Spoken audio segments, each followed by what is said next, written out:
Hey, and welcome to an episode of Weekend Warrior Wednesday. And today, my special guest is an amazing new agent. His name is Mike Chimento. He's with the Home Team Group, and he's going to share today one of, I guess, a war story, if you will, if you really think about it, especially as a newer agent.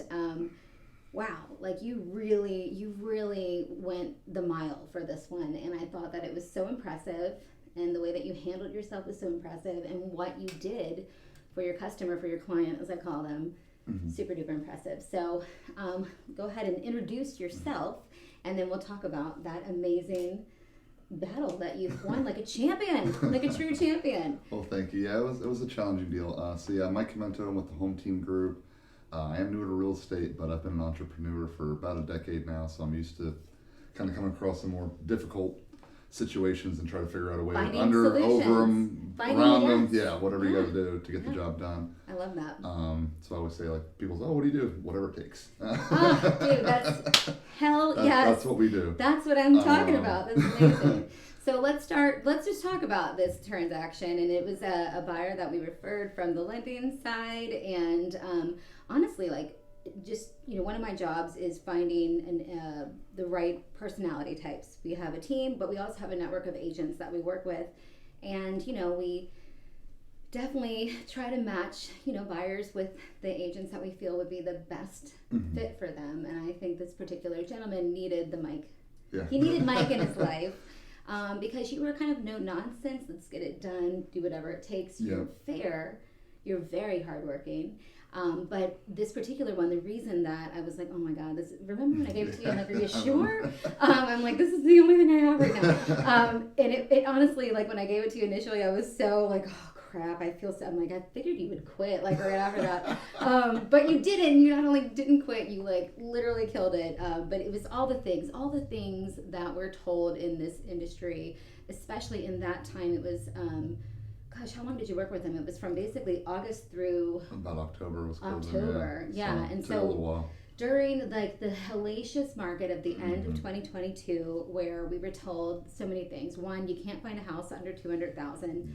two, nobody's giving concessions. three, nobody's making repairs. Like just he was like, I don't know that word. It's not in my vernacular. No, it doesn't work. No. So you got this particular client a really, like, the home is so cute. Yeah. It's like a little cottage. It's like close to downtown. It's adorable. For a very, very good price. And you actually not only got him for a very good price, it ended up appraising for it's about 12,000 over. Much higher, which is just it's even an added bonus. I think it was a reward for all like the hard work that you did for sure. So, how many houses, for instance, did you show this gentleman? Because believe me, I have buyers right now that are under $200,000, and it's a hard row to hoe. It really is. It really is. You gotta see a lot of homes. Yeah, you do. And you gotta compete with a lot of people. So, what was like the magic trick for this particular one? Do you think?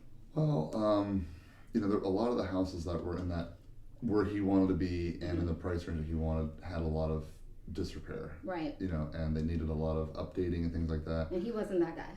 No. So, we did, it's kind of like putting together, I guess, like a puzzle or something. Like you have to find the right seller who's motivated enough that will actually play ball. And you're so wise.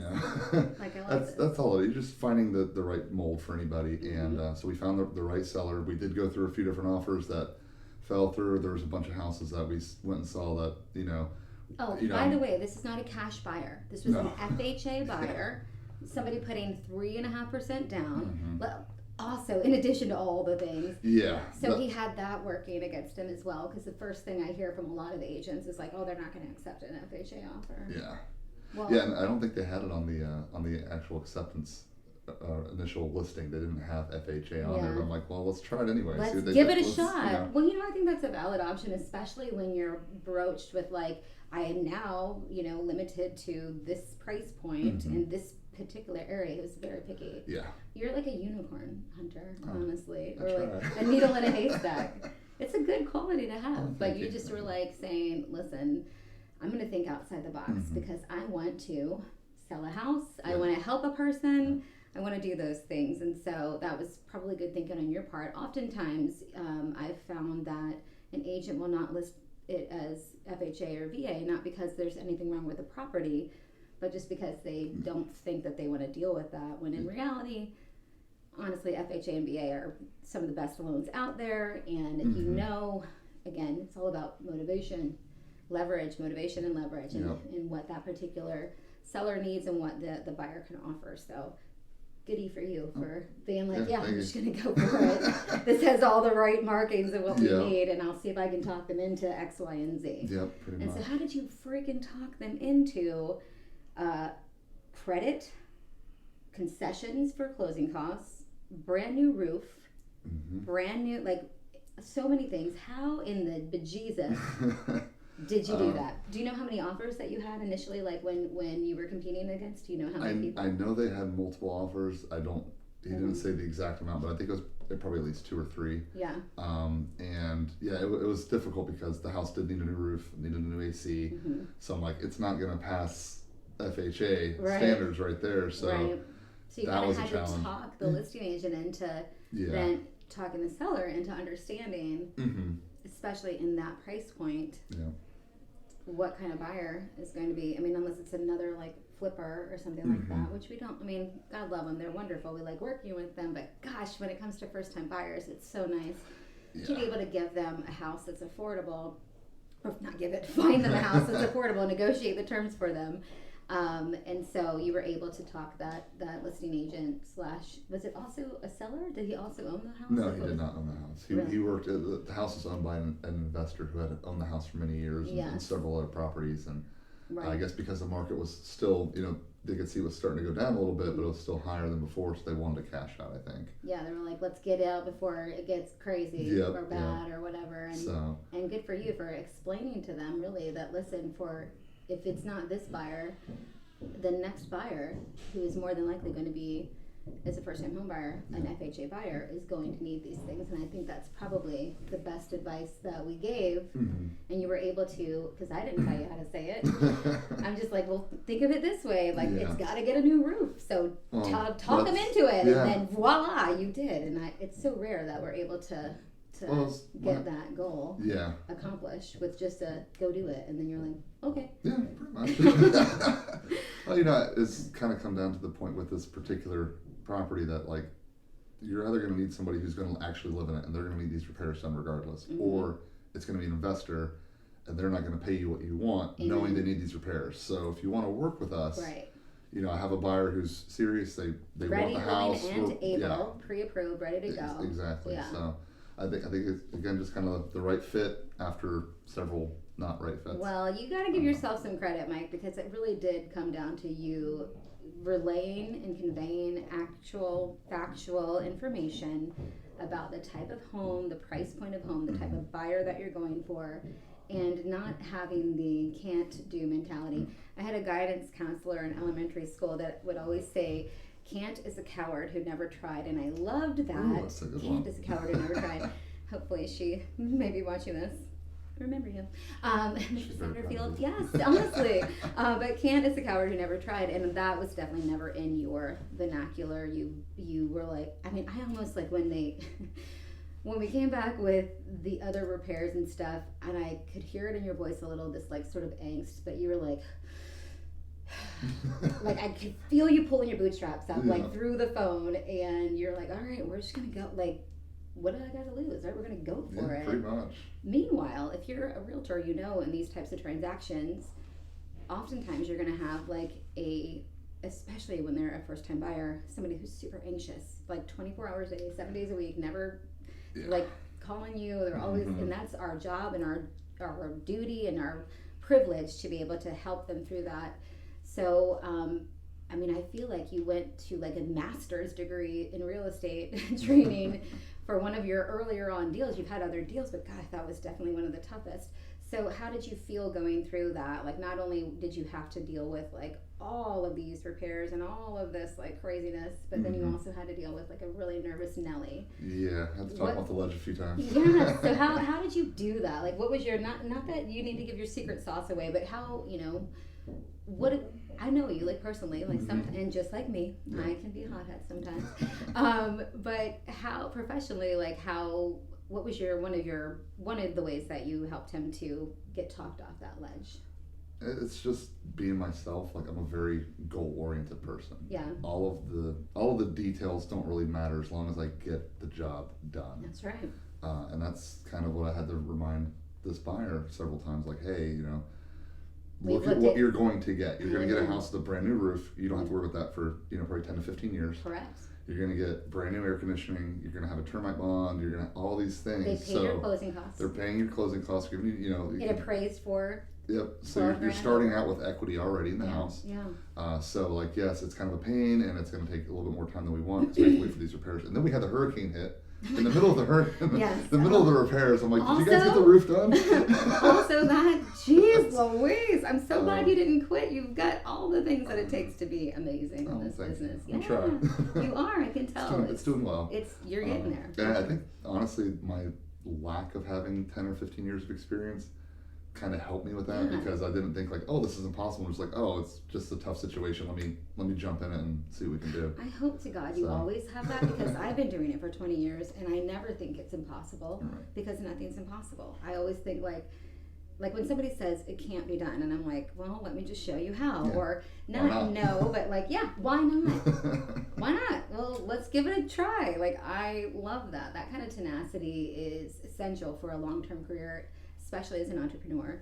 I think that's probably one of your biggest attributes, is even though you're newer to the real estate industry, you've been doing insurance for over a decade now. Just about, yeah. You are a very well trusted and very well known expert in that, and you have, it was funny, we were sitting down and doing his sphere of influence list, and I'm like, 500, oh my God. Let's reel that in. But sometimes when you're out there, shaking hands, kissing babies, as we call it, moving and shaking, you do have quite a big, large sphere. So I'm definitely putting you on the spot right now, but what would you like to impart upon your sphere for now, viewing you as the guy that they've known, liked, and trusted all these years in the real estate arena? Like, what is the call to action that you'd like to tell them? Is like, because again, I'm telling you, a lesser human, let alone a realtor, whether they've had 700 years in the business or 7 hours in the business, could not have accomplished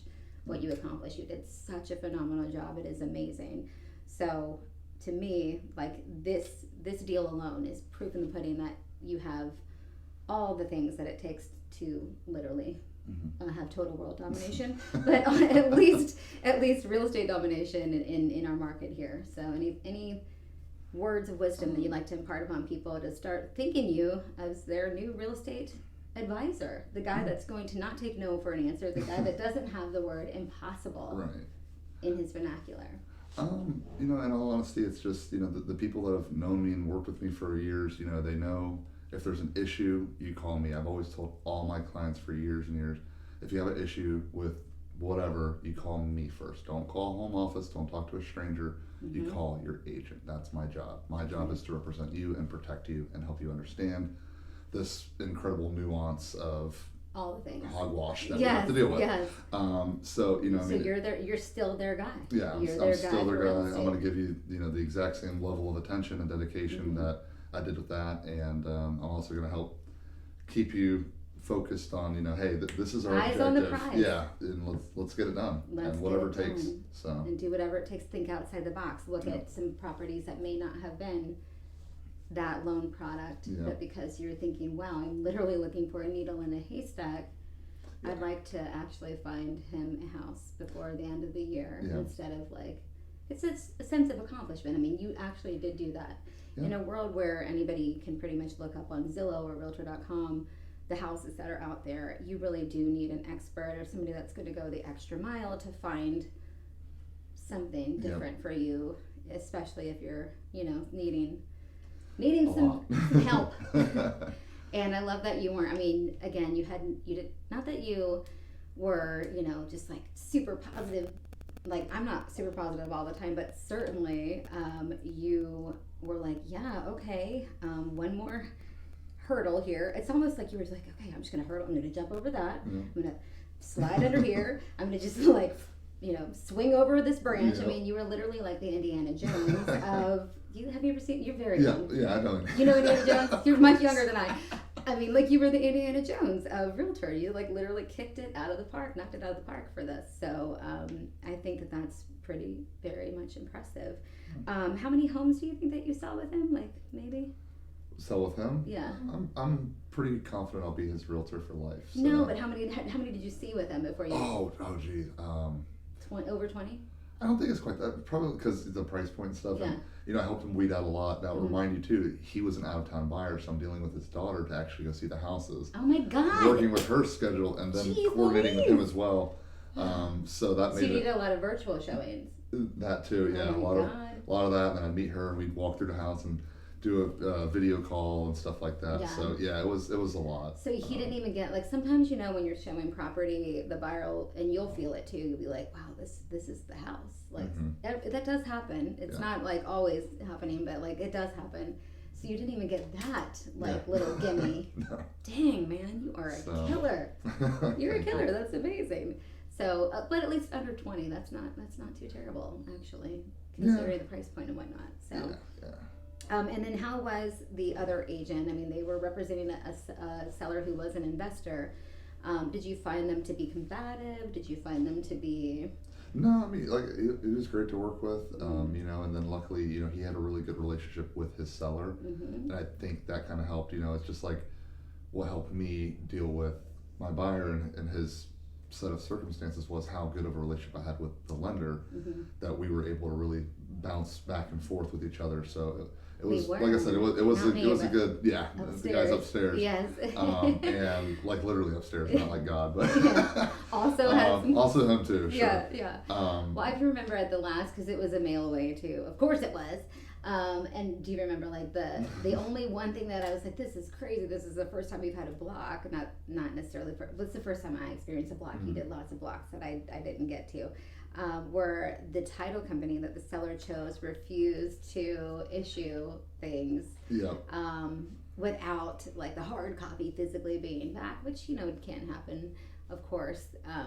But like, I mean, I just don't know how you did that with such a positive thing. I mean, it made it so to that very last day, the buyer was like, "Are you kidding me? I'm gonna walk." At which point I'm thinking, God, you've got this equity, it's got a brand new roof, it's got a brand new this, I'll buy it, right? Yeah. Is that what, did you tell him that? I hope not. Not those exact words, but again, just reminding him like, hey, again, sometimes stinky situations happen and you have to kind of muscle through them, but look what you're getting. Look at this big prize you've won. Yeah. Exactly. Well, that is a huge accomplishment. I think too, when it comes to, especially when you're faced with knowing that you're going to have to do some hardcore negotiating, and that was some hardcore negotiating. If you go into it, you can be a bulldog and not be an asshole, excuse my language, but you can. It is possible. One of the things that I like to look at negotiating, it's kind of like walking a tightrope rather than being in a battle, And so if you know that you're both kind of working together with this kind of shared common goal, if you are not focused on the end goal, that eyes on the prize, you're going to fall off the dang tightrope. Yeah, pretty much. And you know how you don't focus on the tightrope? Well, you freaking battle somebody over something silly that you can professionally and calmly and reasonably discuss. And so I know half the time with me personally, when I'm knowing that I'm walking into a lion's den, is just this fear of like they're going to say no or they're not. There's no way they'll do this. Do you experience that? Did you experience that at all in this negotiation or any of your negotiations so far?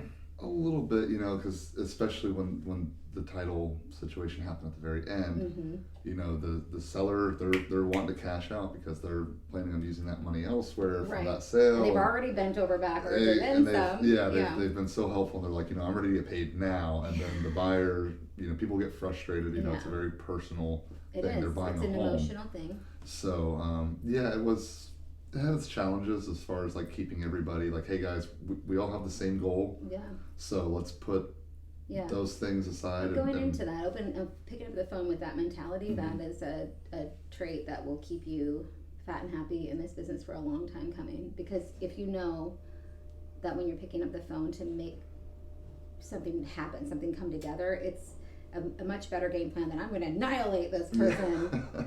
Yeah, that doesn't typically work out. It doesn't well. really work out. I mean, it might work out for like a short term, but then you're going to be like ran out of town, like you know, Yosemite Sam.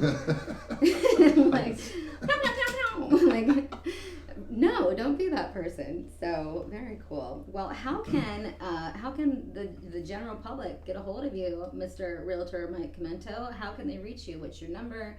How can they find you so that you can be their bulldog negotiator, professional, Indiana Jones realtor for them? Well, always feel free to call me. My cell phone number, call, text. I always tell people, 386-847-7975. Feel free to call me there.